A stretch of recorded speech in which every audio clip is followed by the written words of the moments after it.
Welcome back to Foster Your Future with Tyton. I'm your host, Tyton Bruner. On our previous episodes, we explored the biopsychosocial model and the barriers that foster youth face in higher education. Today, we're tackling a critical issue, graduation rates. Here's some key stats.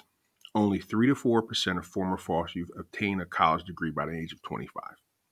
Nearly 36% of the general population earns that degree by the same age. Less than 10% of foster youth who enroll in college graduate within 6 years. Those numbers are alarming. And I can tell you that firsthand. Out of high school, my GPA was not the greatest. I did not do well. Even when I first attended college, lacked focus, other things going on in life, I couldn't focus. I couldn't sit down. I couldn't get it together. And it took me a while. So I started college, I say around 2005 or so. And I tried my best, did as best as I could at that point in time, being young, and struggled. Some classes were interesting, some weren't. Trying to mix with athletics, life and everything just, was overwhelming. So I did not finish in the traditional 4 years. I ended up going back to college in my, I would say, later 20s, around 27 or so. I finished with my bachelor's. And I think I had a little bit more life experience at that point, more determination. Because I'm the type of person, I'm going to finish what I start. I'm always going to do that, no matter what. And at that point, I was having a daughter on the way, and I knew how important it was for me to be a role model to her in her life. That, hey, your dad went to school, he went to college, he got his degree, and so it took me a while. And I'm just talking about bachelor's here. I'm not talking about master's. I'm not talking about doctorate. Uh, and I eventually ended up getting my master's within a year, and I'm in the doctorate program, as many of you know now. But in terms of the bachelor's, my journey was tough. It was really tough. Um, but here's the thing about those stats. Um, they're not set in stone. They don't have to be. You don't have to be that statistic. You can get over the hump. Now, it may take longer for some, but as long as you cross the finish line, that's okay. With the right support systems, we can change these numbers. The question now is, why are foster youth less likely to graduate? I can tell you systematic barriers, lack of college preparation, frequent school changes leading to missed coursework, academic gaps. Without the guidance or mentorship, many foster youth, they don't receive the proper college preparation. Personally, I moved schools a lot when I was a kid, even before high school. And that gap of education, I felt like I was behind of my peers. And when you think about the COVID-19 pandemic here now and what we're experiencing in high schools and even in universities, there's that gap of learning. And that is very frequent within the foster youth population, especially understanding what college is even about, or even if you want to go to college, or do you belong there? There needs to be some more preparation for this population of students. Um, Housing instability. If you don't have a home to go to over break, it makes it hard.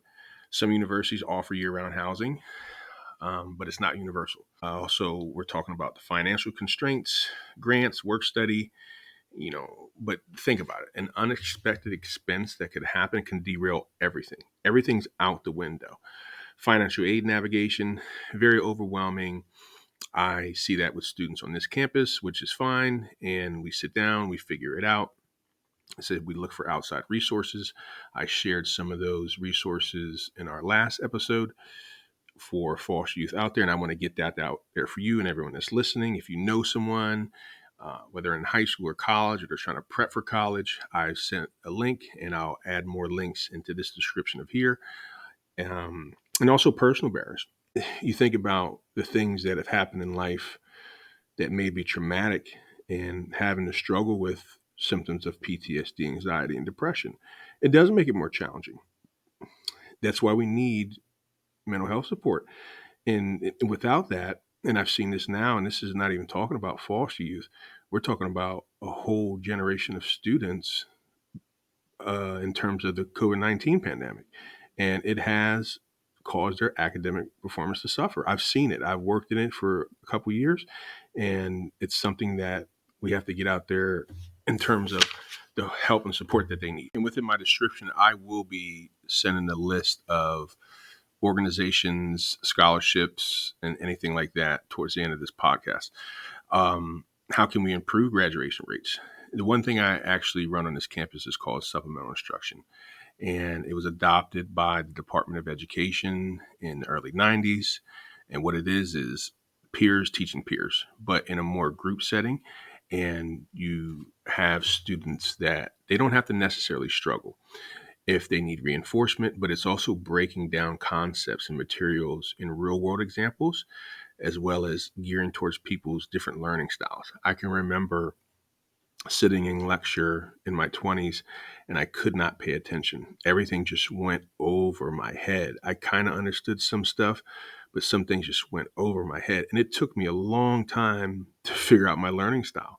I'll even put that link in the description as well. You can learn your own learning style, or if you have someone that you're working with, you can have them fill out the quiz and figure that out. I figured out later in life, I'm a kinesthetic and I'm a visual learner. I need to see something. I need to be hands-on with something. So that's when I switched my major to exercise science. And plus I was into working out and health and athletics, and it kind of made sense. I will also put in the description the International Center of Supplemental Instruction if you're interested in incorporating that in your high schools or whether on your college campuses. But basically, the overall emphasis is a student that already did well in the lecture. They go back and they sit in the lecture with the faculty and they work on the important content and material each week for those students to learn. And they have outside study group sessions. So not only do you have that familiar face of being in the classroom, you also know that the student works with the professor on the material and they passed it. They can give you tips and tricks and different ways to study and manage your time. So it's a very, very great program, and I'll have that link in the description. Another resource to help would be providing year-round housing. We mentioned that many times. Also, advocating for housing policies for homeless and foster youth. There's many organizations that will be shared as well. Improving mental health, trauma-informed services, making sure, counselors and peer support groups on campuses are available for this population, raising awareness, advocating for policy change, advocate for expanded scholarships, simplified financial aid processes. I see that a lot as well, where a student that's non-foster youth, it's still hard for them or even their parents to navigate financial aid options, scholarships, and even grants at times. Here's my final thoughts.